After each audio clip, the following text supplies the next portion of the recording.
Así es que les voy a invitar a que primeramente veamos un texto de la Escritura que está en San Juan, Evangelio de Juan, capítulo 16 y en el versículo 7.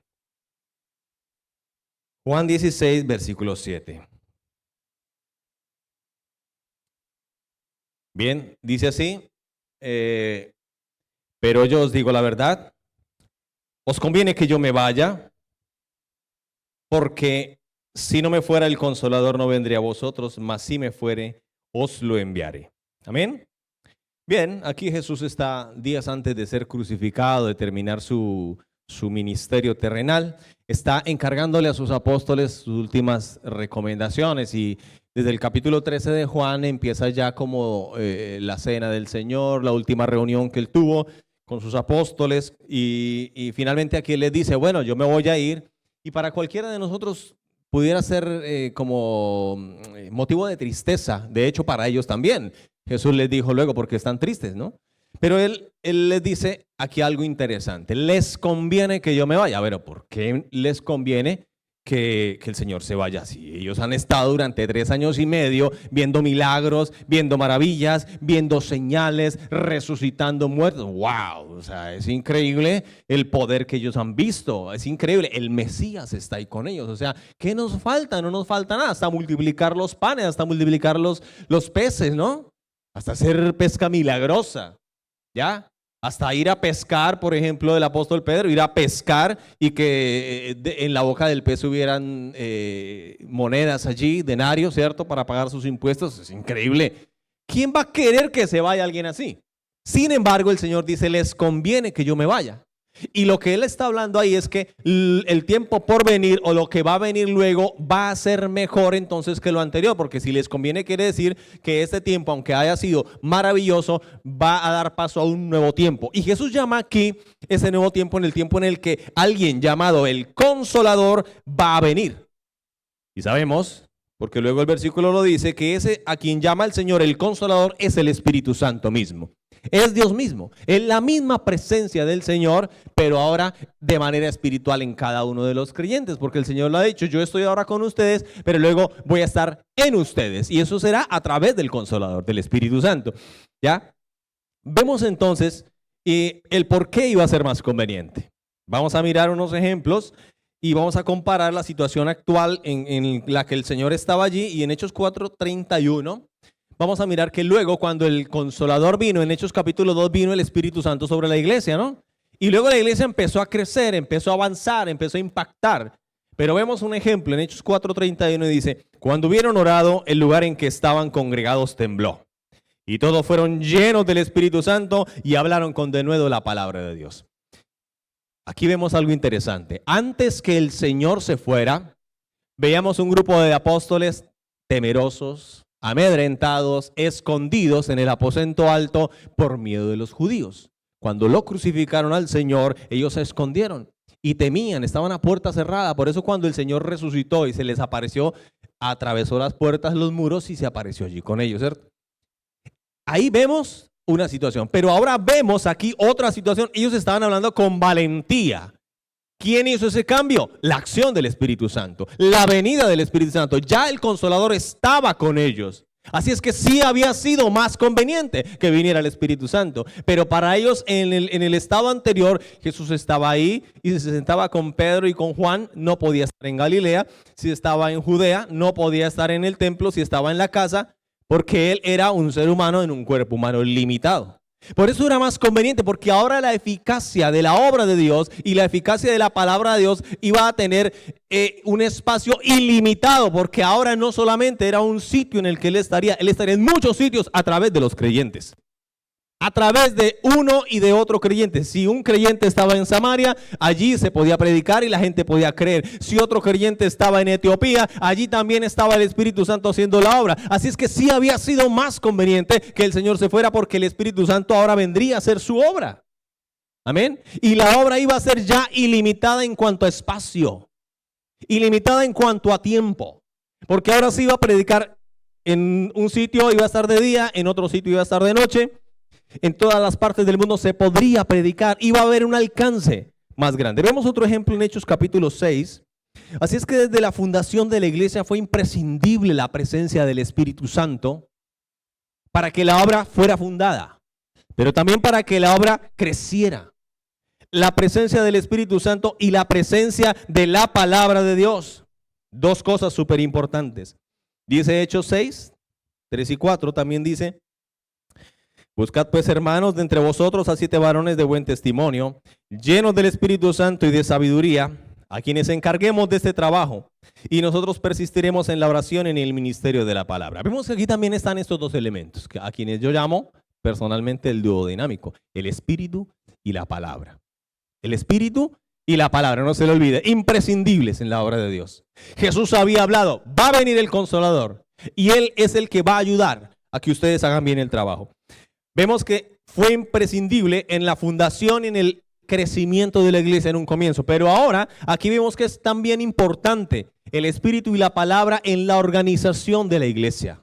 Aquí es cuando se nombran los diáconos, porque los discípulos han crecido, se han multiplicado, hay mucha gente, y para administrar los recursos, los bienes y todas estas cosas era necesario también que fueran personas llenas del Espíritu Santo y de sabiduría, que es el conocimiento de Dios a través de su palabra. Y dice aquí: y nosotros persistiremos en la oración y en el ministerio de la palabra. Amén. Así es que es imprescindible esto. También vemos otro ejemplo en Hechos 19, versículo 2, cuando el apóstol Pablo está en la obra misionera. Entonces ya no estamos hablando de la fundación de la iglesia, ni en la organización de la iglesia, sino que ahora estamos hablando en la expansión de la iglesia, en la obra misionera. Están en una ciudad lejos de Jerusalén, están en Éfeso, y llega Pablo y se encuentra unos discípulos que habían sido discípulos de Juan el Bautista, y le dice: bueno, ¿ustedes ya se inscribieron en la base de datos de la iglesia? No. ¿Qué fue lo que les preguntó? ¿Qué les dijo? ¿Ya diezmaron? ¿Ya ofrendaron? ¿Ya dieron para...? ¿Sí? No. Aquí hay otra pregunta que les hace. Les preguntó o les dijo: ¿recibiste el Espíritu Santo cuando creíste? Porque para el apóstol Pablo, y acuérdense bien del apóstol Pablo, lo importante era si tenían o no tenían el conocimiento de Dios, el Espíritu Santo. Jesús les había dicho: les conviene que yo me vaya. Y de hecho, es muy conveniente que Él ahora nos envíe el Espíritu Santo, porque fíjese que era lo más importante para Pablo cuando conocía a alguien. ¿Recibiste el Espíritu Santo? Y ellos dijeron: bueno, ¿y eso con qué se come? No sabemos qué es eso. El relato nos dice que Él les explicó, luego ellos fueron bautizados, luego ellos recibieron el poder del Espíritu Santo, profetizaron, hablaron en lenguas, manifestaron ahí dones espirituales, pero también dice el 20: y así crecía y prevalecía poderosamente la palabra del Señor. Amén. En la obra misionera, también importante, imprescindible, esta dualidad: el Espíritu Santo y el poder de la palabra. Amén. Desde la fundación, desde la organización, desde la expansión, la obra misionera, en todos los aspectos, en todas las áreas de la obra de Dios, es imprescindible la presencia del Espíritu Santo y del poder de la palabra de Dios. Pero usted y yo conocemos esa clase de creyentes que dicen: no, pues es que yo la palabra, a mí predique, me enseña, mire, yo quiero leer la palabra, me sé los libros, los capítulos, todo lo que sea la palabra, pero es que yo para orar, si soy más malo, no, yo para orar casi no. Pero la palabra, es que es importante la palabra, más que orar es importante la palabra, más que buscar del Espíritu es importante la palabra. Y saben Biblia y saben escritura de todo el tipo, ¿cierto? Vemos el otro lado, a los creyentes que dicen: no, la palabra, leer la Biblia a mí casi no, pero a mí me gusta orar, ayunar, velar, vigilar, cantar, adorar, todo lo que sea la presencia del Espíritu. ¡Wow! Porque esa es la letra mata, pero el Espíritu vivifica. ¡Wow! ¿Cierto? Ahí tienen su argumento, ¿no? Tenemos esas dos clases de personas. Entonces, a los que les gusta mucha palabra, la Biblia, conocer mucho, saber mucho de la Biblia, se la saben de memoria. Pero sabes que la palabra sin el Espíritu produce religión. ¿Ya? Porque los que saben mucho, los sabiendos de la palabra, si fueran tan importantes para la obra de Dios, Jesús les había dado la fundación de la iglesia, se la había encargado a los escribas y fariseos, porque ellos sabían bien de la Biblia. ¿no? Pero cogió a unos pescadores, cobradores de impuestos, ¿cierto? Personas del vulgo, para fundar en ellos, a través de ellos, su iglesia.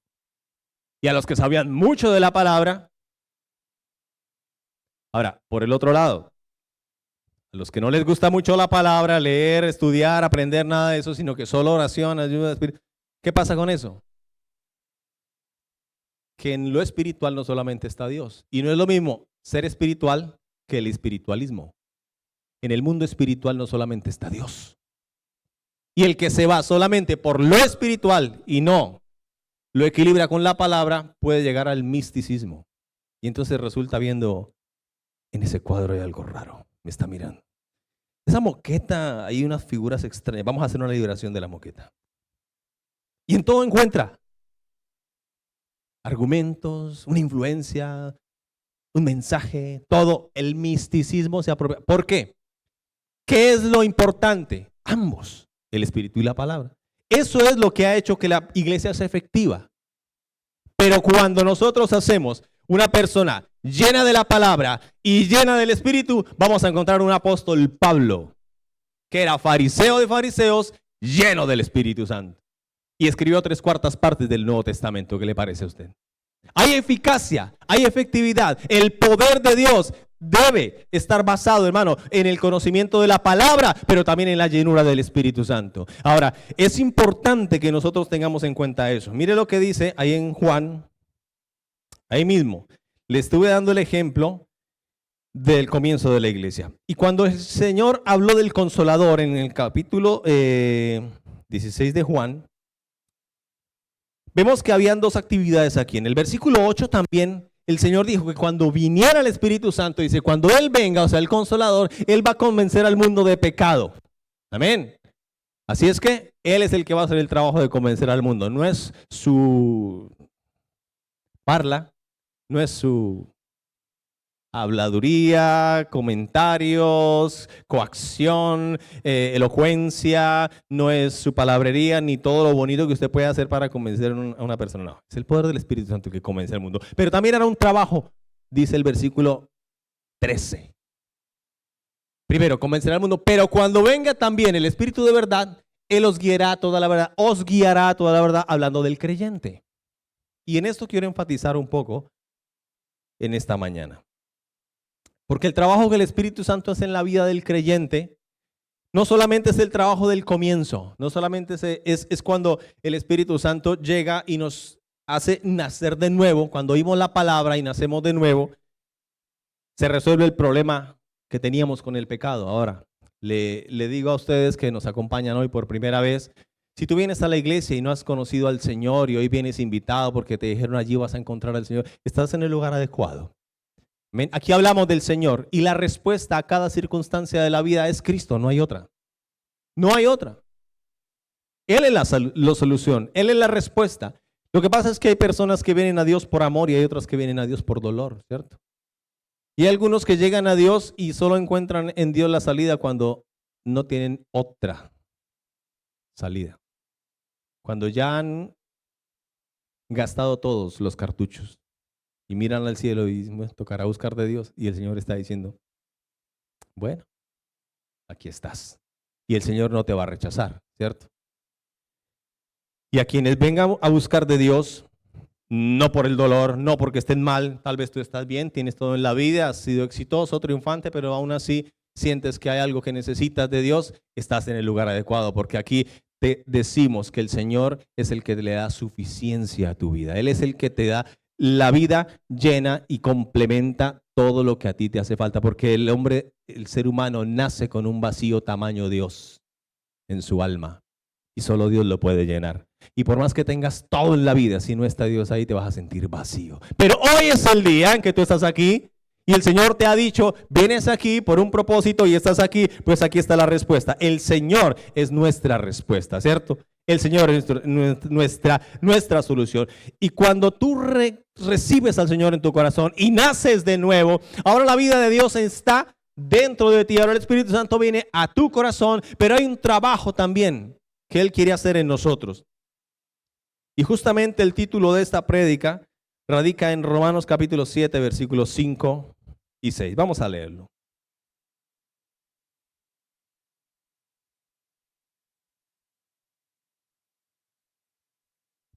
Porque mientras estábamos en la carne, las pasiones pecaminosas que eran por la ley obraban en nuestros miembros llevando fruto para muerte. Está hablando aquí de una vida sin Dios. Pero ahora estamos libres de la ley. Está hablando en el contexto del pasaje, está hablando de la ley del pecado, de la ley que hay en nuestros miembros, en nuestra carne. Por haber muerto para aquella en que estábamos sujetos, de modo que sirvamos bajo el régimen nuevo del Espíritu y no bajo el régimen viejo de la letra. Y quiero decirte algo. Cuando nos encontramos al Señor, o cuando más bien el Señor nos ha encontrado, nos ha llamado y hemos hecho caso a su llamado y le hemos recibido en nuestro corazón y nacemos de nuevo, ahora somos creyentes. Ahora somos cristianos. Ahora tenemos a Cristo en nuestro corazón. Porque fuimos a la cruz y entregamos nuestra vida al Señor y nuestros pecados fueron perdonados. Y a través de la cruz y llegando a la cruz del Señor y entregando nuestra vida, somos creyentes. Pero ahora el Señor quiere hacer algo más en ti. Porque el Señor no solamente quiere hijos, pero a través de la cruz fuimos hechos creyentes y cristianos. Pero el Señor quiere que a través del Espíritu Santo seamos cristianos espirituales. Hombres creyentes, pero creyentes que estamos bajo el régimen del Espíritu. Porque no es lo mismo que tú hayas nacido de nuevo y seas creyente a que seas un creyente guiado, dirigido y bajo el régimen o el gobierno del Espíritu Santo. Puedes tener al Espíritu Santo en tu vida sentado en el salón de tu casa, esperando que tú le atiendas y le lleves un café. Y que Él pueda decirte, ¿será que me presta el servicio? Pero creo que si Él fuera el dueño de esa casa, no te pedía permiso para entrar a ningún rincón de tu corazón, ¿cierto? Porque si le tenemos en nuestra casa y Él es el que nos gobierna y es el que está ejerciendo su régimen en nuestro corazón, entonces Él es el que va a mandar, dirigir, guiar y nos va a impulsar a hacer las cosas que tengamos que hacer. Y cuando hablamos de régimen, como dice el versículo aquí, el régimen de... Esa palabra régimen suena fea, ¿no? Algunos de aquí nos acuerdan capítulos raros, feos de nuestra vida, porque régimen da a entender como opresión, como tiranía, como subyugación, ¿cierto? Como imposición, pero no. Régimen, su definición es gobierno. Su definición es eso, autoridad sobre algo. Y tomé este versículo porque está hablándonos del régimen de la ley antigua y el régimen del Espíritu. Y quiero decirle que en el Antiguo Testamento, todos los libros de la palabra de Dios del Antiguo Testamento nos mostraron era Cristo, pero no era la verdadera adoración que Dios quería con nosotros, porque cuando vino el Señor, le dijo a la mujer samaritana, por ejemplo, ahora quiero que me adoren, o mi Padre pues está buscando que le adoren en espíritu y en verdad. Así es que todo el modelo del Antiguo Testamento era símbolos, tipos, figuras. Cada libro representaba una forma de Cristo, una figura de Cristo. Pero cuando viene el Señor, que es la esencia ya, la simiente, el Mesías, que fue sacrificado por nuestra salvación, ya ahora, dice el Señor, vendrá el Consolador y Él los guiará a toda la verdad. ¿Y qué es la verdad? Cristo es la verdad. La palabra es la verdad. Cristo es la palabra de Dios. Amén. Así es que ahora nuestro gobierno, el problema es que a veces nosotros adoramos conforme al Antiguo Testamento o pensamos que muchas de las cosas del Antiguo Testamento todavía se pueden aplicar en el Nuevo. Entonces es cuando estamos pidiéndole a Dios que venga a cada reunión. Ven, Señor. Ya estará llegando. Lo veo por ahí por la esquina. Más o menos, ya está bajando.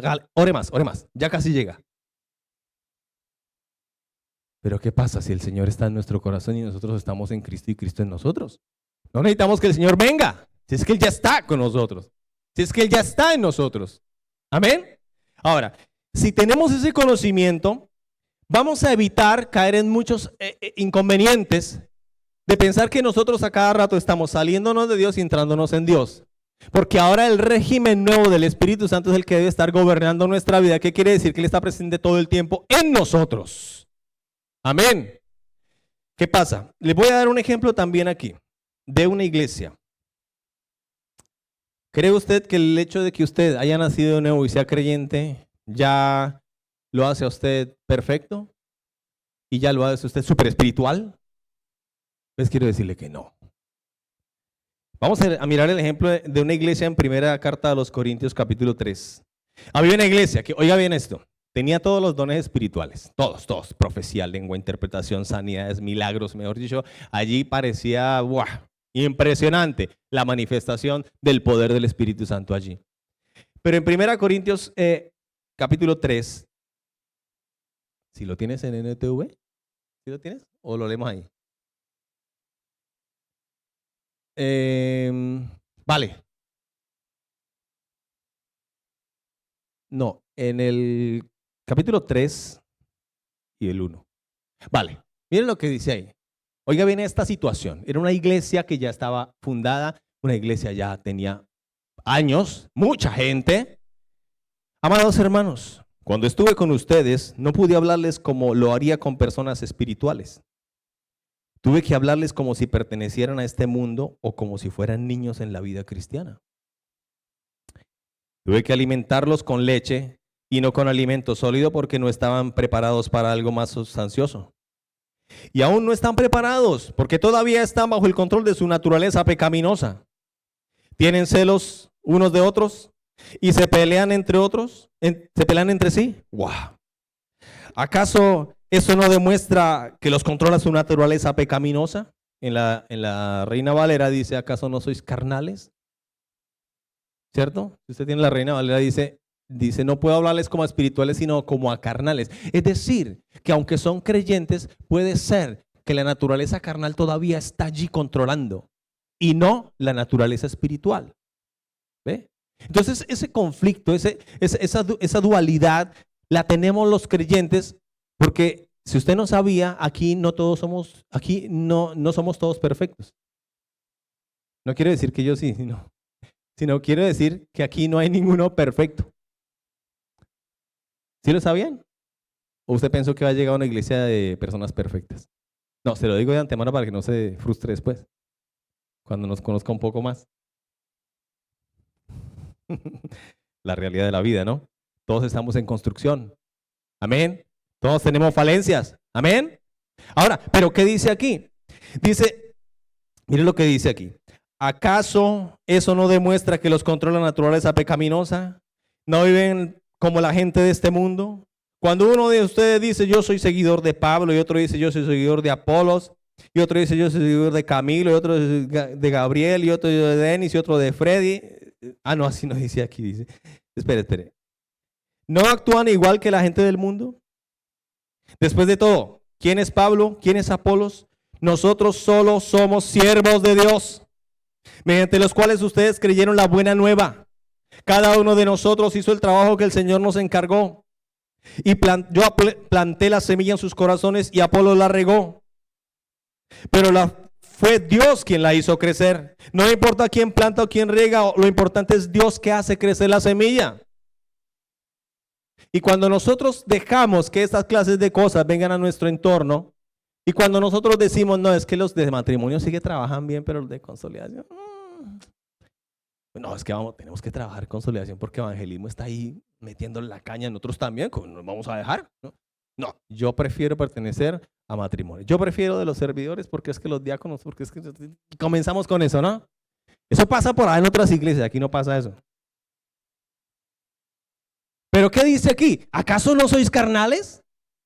Así es que el problema no está, hermano, en que usted no sea creyente, sino que el problema que todos tenemos aquí es que todavía tenemos una lucha interna y ese problema interno está en el creyente con su naturaleza carnal. Ahí está el problema, con su naturaleza carnal. Porque fíjese lo siguiente, aunque Cristo ya esté presente para darnos vida a nosotros todavía tenemos una mente que fue entrenada desde que nacimos, y esa mente que fue entrenada desde que nacimos, que es nuestra mente natural, todavía quiere controlarnos porque ella no quiere hacer nada de las cosas del Espíritu. Pero ¿qué dice, por ejemplo, en 1 Corintios 2:14? Miren lo que dice allí. Porque el hombre natural no percibe las cosas que son del Espíritu de Dios, porque para él son locura y no las puede entender porque se han de discernir espiritualmente. Así es que dice así, que hay cosas que a veces no entendemos porque deben discernirse con el Espíritu. Y nosotros las queremos tratar o entender con nuestra mente natural y nuestra mente carnal, y es cuando entra el conflicto. Y es cuando decimos, pero ¿por qué? Pero allí, pero allá, ¿cierto? Así es que, ¿qué es lo que pasa aquí? Nosotros, aunque tenemos todavía, mire lo que dice el versículo 16, porque ¿quién conoció la mente del Señor? ¿Y quién le instruirá? Más nosotros tenemos ¿qué? La mente de Cristo. Está hablándole a los creyentes aquí de Corintios. Nosotros tenemos ¿qué? La mente de Cristo. Y aquí le habla a los creyentes de Aranjuez, o los que vengan de otro lado, pero están en la iglesia aquí hoy acompañándonos en Aranjuez. Nosotros tenemos la mente de ¿qué? De Cristo. Diga, yo tengo la mente de Cristo.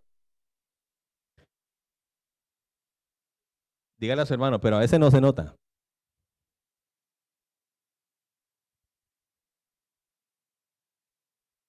Ahora, ¿qué es lo que pasa? Que los que estamos en Cristo tenemos dos mentes. Dirá usted, esquizofrenia. Yo sí decía que eso pasaba algo ahí raro. No. Hay dos naturalezas que coexisten entre nosotros. Porque todo aquel que está en Cristo, nueva criatura es. Las cosas viejas pasaron y todas son hechas nuevas. Y aunque nosotros recibimos al Señor en nuestro corazón y en nuestra mente está la mente de Cristo, todavía conservamos la mente natural. Porque ella nos fue dada cuando fuimos concebidos. Ahora, cuando el creyente nace de nuevo, la Biblia dice en Ezequiel que Dios escribe en nuestra mente sus leyes y en nuestro corazón sus leyes. Y nos da un espíritu nuevo para que andemos en sus decretos, para que los pongamos por obra, para que hagamos su voluntad. Es decir, Dios nos ha dado una nueva naturaleza, que es la vida de Dios, que a través del Espíritu Santo la vida de Cristo comienza a ser formada en nosotros, porque en realidad el Evangelio lo que busca es que Cristo sea formado en ti, que Cristo sea formado en mí. Amén. Es en esencia ese el trabajo del Espíritu, el trabajo del Evangelio, de la palabra de Dios. Aunque existen esas dos mentes en nosotros, tú decides cuál obedeces. Porque la mente de Cristo, ¿sabe? ¿A usted no le gustaría saber qué piensa Dios de algo? ¿A usted no le gustaría conocer qué piensa Dios? ¿Meterse en la mente de Dios y conocer sus pensamientos? Mira, este pastor está como loco ya. Está disvariando. ¿Sabe cuál es la mente de Dios? Su palabra. Ahí está la mente de Cristo. Esa es la mente de Cristo. Todo lo que Dios dice, todo lo que Dios habla, todo lo que Dios expone en su palabra es lo que Él piensa. Por eso es que la Biblia dice que tenemos la mente de Cristo, porque su palabra está escrita en nuestra mente, en nuestro corazón, en nuestro espíritu. Yo no le estoy diciendo aquí, hermano querido, que usted tenga que saber mucha Biblia para poder conocer de Dios. Le estoy diciendo que usted necesita que el Espíritu Santo le guíe y le gobierne para que la mente de Cristo sea la que le ayude a tomar las decisiones y no su propia mente carnal. Y no mi propia mente carnal. Así es que Freddy dice, se levanta en la mañana y dice, uy, está haciendo un frío. Ahí está la mente de Freddy hablando. Y la mente de Cristo le dice, hay que orar. Y la mente de Freddy, y usted dirá, no, este pastor, ¿cómo así que tiene un diálogo interno ahí? Eso es esquizofrenia. ¿Qué pasa ahí? Bipolaridad, qué sé yo. No. Estoy hablando de que hay una nueva vida en ti que se está formando, que es la vida de Dios. A través del Espíritu Santo está formando a Cristo en nosotros. Amén. Se está formando, está dando cabida en nuestro corazón y la única respuesta que Dios le proveyó al mundo es su Hijo y a través de su Hijo formar la identidad del creyente a imagen de Cristo. Nosotros tenemos como en el Evangelio, su propósito es que nosotros seamos transformados a imagen de su Hijo, a la imagen de Cristo. Y es la única manera de entender las cosas espirituales y nuestra vida espiritual y el propósito de Dios con nosotros. La única manera de entenderlo es a través de la mente de Cristo, a través del gobierno del Espíritu Santo. No hay otra manera, no hay otra manera. No, nosotros tenemos que entender que esa lucha la tenemos cada uno de nosotros en nuestro interior, con nuestra propia naturaleza carnal. Y cuando la Biblia dice, ten cuidado de la que duerme a tu lado, no se refiere a tu esposa, ni se refiere a tu esposo, se refiere a tu carne, a tu carnalidad, a tu naturaleza carnal, a mi naturaleza carnal. Hay un pasaje en Miqueas que dice, ten cuidado de la que duerme a tu lado. Pero no es tu compañera ni tu compañero, es tu naturaleza carnal que no te abandona ni en el baño, ni en el bar, ni en el autobús, ni en el trabajo. Tú vas contigo a donde quiera que vayas. ¿Cómo te parece? ¿Ves? No te puedes escapar de ti mismo. Y en esa situación, en ese dualismo, somos personas que a veces nosotros tratamos de imitar a Cristo, pero la realidad de esto es que no tenemos que tratar de imitar a Cristo. Tenemos que tratar de que Cristo viva a través de nosotros. Obvio, hay un pasaje que dice, sé imitador de Dios como hijos amados y sé imitadores de mí así como yo de Cristo. Claro que sí. Pero eso solo se puede hacer por la acción del Espíritu Santo si es que Él está gobernando en nuestra vida. ¿Qué dijo el Señor? Él os guiará a toda la verdad. Él os enseñará las cosas que habrán de suceder, las cosas que habrán de venir. Cuando hablaba del Consolador. No puedes tener una vida cristiana exitosa sin la presencia del Espíritu Santo evidente, eficaz, y que controle tu vida, que gobierne tus pasos, que gobierne tu vida. No puede ser posible. Tú puedes esforzarte, tú puedes intentarlo, échale ganas, échale pichón, me dijeron, ¿cierto? Que es, en Venezuela me entienden, creo que es así. Hágale fuerza voluntad. No es fuerza voluntad. Deje que el Espíritu Santo le gobierne.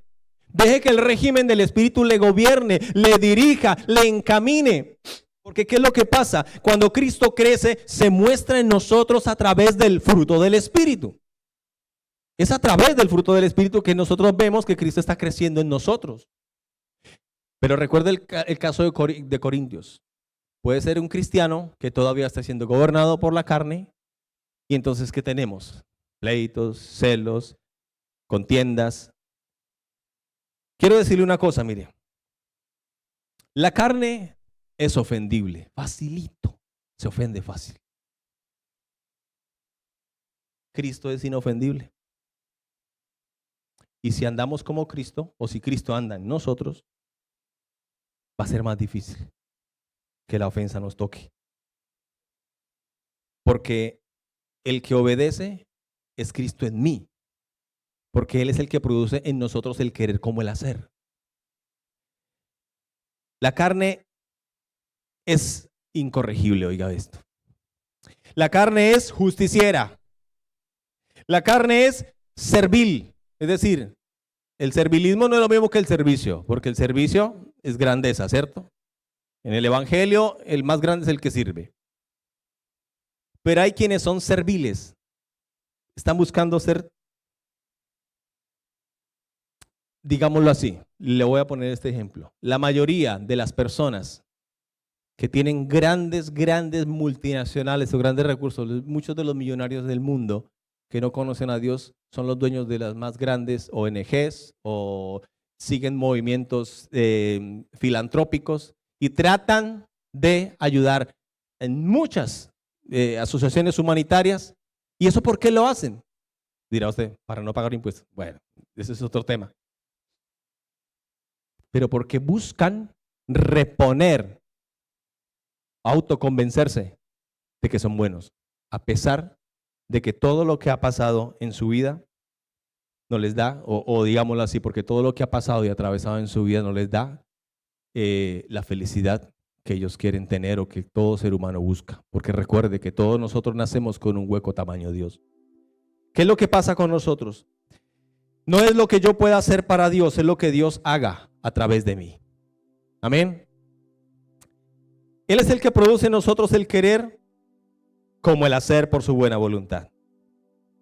Pablo estaba diciendo, y lo leo en 1 Corintios 9:16, pues si os anuncio el evangelio no tengo por qué gloriarme, pero me es impuesta necesidad, y ay de mí si no anunciare el evangelio. Eso quiere decir, Pablo dijo, me es impuesta necesidad, ay de mí si no anunciara el evangelio. Y es porque una persona nacida de nuevo, una persona que ha nacido de nuevo, muere por obedecer. El creyente carnal le cuesta. El creyente espiritual tiene la necesidad de obedecer el llamado de Dios, de hacer el servicio para el Señor. Quiero decirle lo siguiente, ¿cómo estás en el servicio del Señor? ¿Cómo le sirves al Señor? Con gozo y alegría.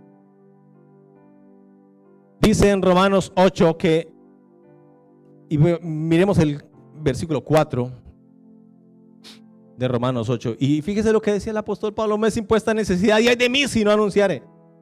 Qué bonito que dijéramos nosotros: ay de mí si no oro, ay de mí si no leo la Biblia. Si se levantara todos los días asustado: ay Dios mío, no he leído la Biblia, ay Dios. Me es impuesta necesidad. Pablo decía: me es impuesta necesidad. Dice: para que la justicia de la ley se cumpliese en nosotros, que no andamos conforme a la carne, sino conforme al Espíritu. ¿Sigue? Fíjese, andar en la carne o andar en el Espíritu, tú decides. Y mira lo que dice enseguida: porque los que son de la carne piensan en las cosas de la carne, pero los que son del Espíritu en las cosas del Espíritu. Y aquí hay algo interesante en el siguiente, mire. Así es que el ocuparse de la carne es muerte, pero el ocuparse del Espíritu es vida y paz. Y entonces, si tú sientes, sí, claro, por cuanto los designios de la carne no son enemistad contra Dios, porque no se sujetan a la ley de Dios, ni tampoco pueden. ¿Cómo estás sirviendo al Señor en lo que haces?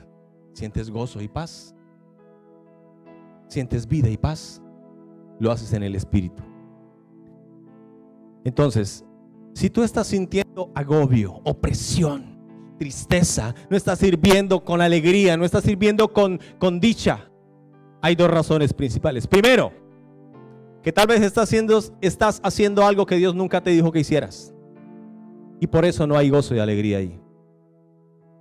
Porque hacer algo para Dios no significa que sea lo que Dios te dijo que hicieras. O segundo, estás haciendo lo que Dios te mandó, pero lo estás haciendo en la carne y no en el Espíritu. ¿Ves? Porque si Jehová no edifica la casa, en vano trabajan los que la edifican. Es decir, están construyendo, están trabajando.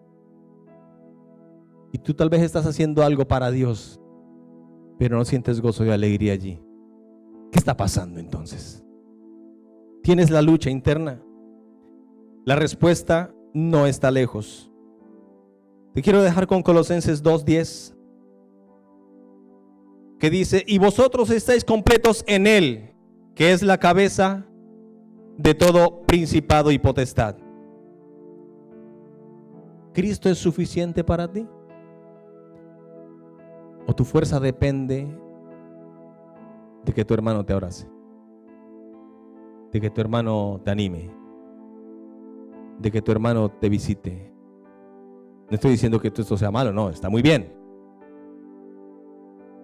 Pero nosotros estamos completos en Cristo. Él es nuestra suficiencia. Si lo tenemos a Él, no necesitamos más. Pero obvio, si necesitamos otras cosas, es porque tal vez todavía no estamos bajo el régimen nuevo del Espíritu y todavía nos movemos con nuestra naturaleza carnal, humana. Todavía estamos dejando que la mente carnal ejerza dominio y tomamos decisiones a veces bajo nuestro pensamiento natural y luego decimos: pero ¿qué pasó aquí? Que no funcionó, que no resultó. Bueno, Pablo le decía al Espíritu Santo, Pablo pedía que el Espíritu Santo le guiara, le dirigiera, y a veces el Espíritu Santo le decía: no vayas allá, aunque él iba a predicar, pero el Espíritu Santo se lo impedía.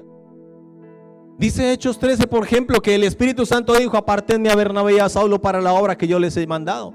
Pero luego les decía: no vayan allá, todavía no, necesito que vayan a otro lado, porque la guianza, la dirección del Espíritu prima más que tus buenas intenciones. ¿Cómo estamos sirviendo? ¿Cómo estamos haciendo las cosas? Todavía estamos pensando que es que yo soy fan del pastor tal, del otro ministerio, y estamos sirviendo al ojo, a la vista, con estas mismas circunstancias. Yo te quiero decir algo. La naturaleza que nos fue impartida existe, la naturaleza que se nos dio, existe todo el poder para expresar todo lo que Cristo es en nosotros. Tú ya tienes la solución y tú ya tienes la salida. Es Cristo en ti. Tienes todo lo que necesitas. Pero ¿qué pasa? El fruto del Espíritu Santo es el reflejo de la naturaleza de Cristo en nosotros, ¿cierto? Amor, gozo y paz, paciencia, benignidad, bondad, fe, mansedumbre y templanza. Y eso ya lo tienes. Diga: ya lo tengo. ¿Tienes que pedir paciencia a Dios? No, si es que ya la tienes. Cristo ya está en ti. Ya tienes el fruto del Espíritu. Pero algunos llegarán al cielo con la paciencia sin estrenar. Y todavía pidiéndole a Dios paciencia, paciencia, Señor, dame paciencia, pero dámela ya. No, no tienes que pedir lo que ya recibiste. Es como si yo le fuera a decir a mi padre en Colombia: Padre, yo quiero ser de tu familia. Padre, te pido, déjame tener tu ADN. Déjame llevar tu apellido, Padre. Yo quiero ser hijo tuyo, Padre. Y él, ¿qué me va a decir? Ese chico lo perdimos ahora sí. Eso, yo decía que no fuera por allá para Europa. Es una locura. Es una locura que tú le pidas a Dios algo que Él ya te dio.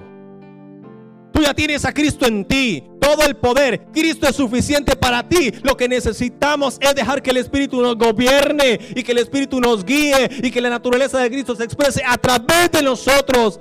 Pero ya es tiempo de decirle: Señor, gobiérname, dirígeme, guíame. La solución no está lejos, la solución está en tu espíritu, en la naturaleza nueva que Dios te dio a través del Espíritu Santo.